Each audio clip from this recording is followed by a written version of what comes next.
Жаңа тақырып Қазақстан аумағын моңғолдардың жаулап алуы. Моңғол мемлекеті қалай құрылды? 12 ғасырдың соңы, 13 ғасырдың басында Моңғолия аумағында Темучин басқарған көшпелі моңғол мемлекеті құрылды. Темучин Шыңғыс хан, ұлы хан болғанға дейін атауы Темучин болды. 1206 жыл таққа отырғаннан кейін Шыңғыс хан атауына өзгертілді.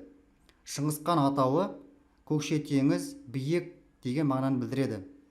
1155-1227 жыл аралығында өмір сүрді. 1203-1204 жылдары Шыңғыс хан бастаған моңғолдар керейттерді, наймандарды, меркіттерді жаулап алды, өзінің жер аумағын кеңейтті. Нәтижесінде 1206 жылы Орталық Азия жерінде Моңғол империясы құрылды. Моңғол империясының жер аумағын карта бойынша қарап көрейік. Мына жасыл түспен берілген Моңғол империясының құрылғаннан кейінгі жер аумағы. Міне көріп отырмыз, 1207-1208 жылдар наймандарды, меркіттерді, керейттердің бәрін жаулап алды. 1211-1215 жылдары Қытайдың солтүстігін басып алды. Сөйтіп басып алғаннан кейін Моңғол империясы құрылды. Содан кейін уақытта Қазақстан аумағына қарай осы өзінің жорықтарын жасаған болатын. Моңғол империясының қоғамдық құрылымы. Әскер әкімшілік аймақ 3 аймаққа бөлінді. Оң қанат аталуы Барунгар, сол қанат Жоңғар деп аталды. Орталық қанат Кул деп аталды. Оның кітабы бойынша Гол деп айтылады.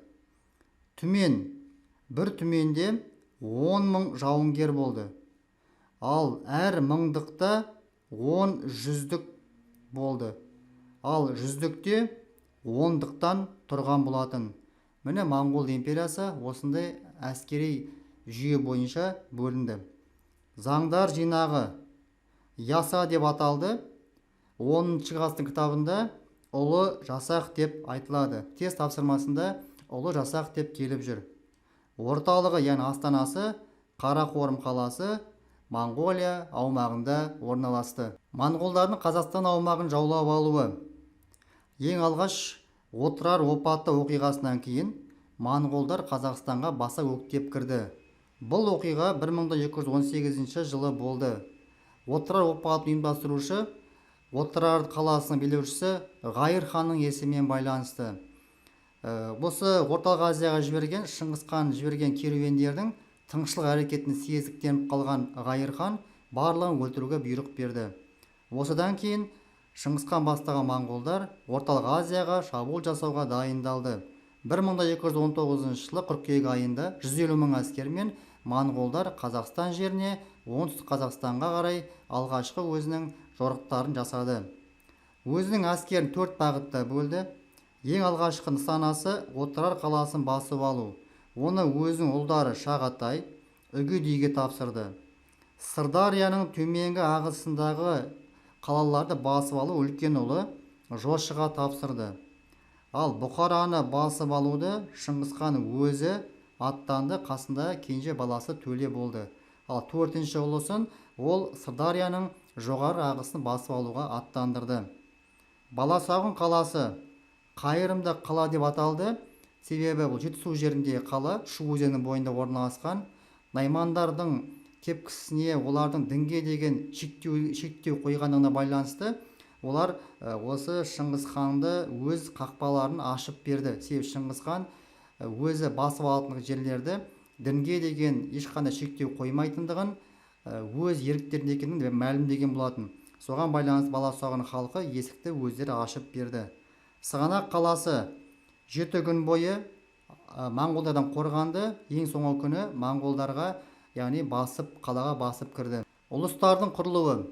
Жалпы Қазақстан жерін жаулап алғаннан кейін және Орта Азияны жаулап алғаннан кейін Шыңғыс хан өзінің империясын 4 ұлына бөліп берді. Ол ұлыстар деп аталады.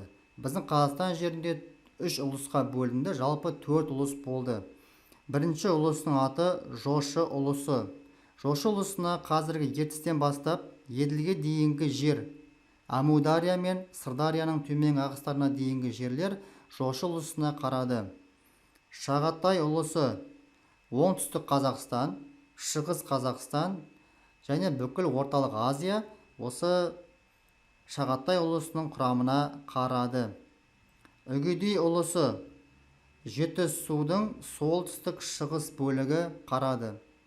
Ал Төле ұлысы бұл Қазақстан аумағында кірген жоқ, бұл қазіргі Моңғолияның өзінің жерінде құрылды. Сонда біздің Қазақстан жерінде бірінші Жошы ұлысы құрылды, екінші Шағатай ұлысы құрылды, үшінші Үгедей ұлысы құрылды. Төле ұлысы Қазақстан жеріне қараған жоқ. Сонда біздің Қазақстан жерінде Шыңғысхан үш ұлына бөліп берді. Енді біздер осы ұлыстардың карта бойынша аумақтарын қарап көрелік. Мына қызыл түспен берілген, ол біздерде Жошы ұлысының жер аумағы. Көріп отырмыз, түгелдей Қазақстан жері кіріп жатыр. Ертіс деген өзен міне. Содан бастап міне Каспий теңізі, Арал теңізі, Жайық, Еділ барлық жерді Жошы ұлысы алып жатыр екен. Үгедей ұлысы бұл Жетісудың солтүстік шығысында жасыл түспен берілген. Үгедей ұлысы біздің Қазақстанның шығыс бөлігі кіреді және Моңғолияның батыс бөлігі кіреді. Сонда батыс Моңғолия, Тарбағатай Қазақстанның шығысын алып жатыр.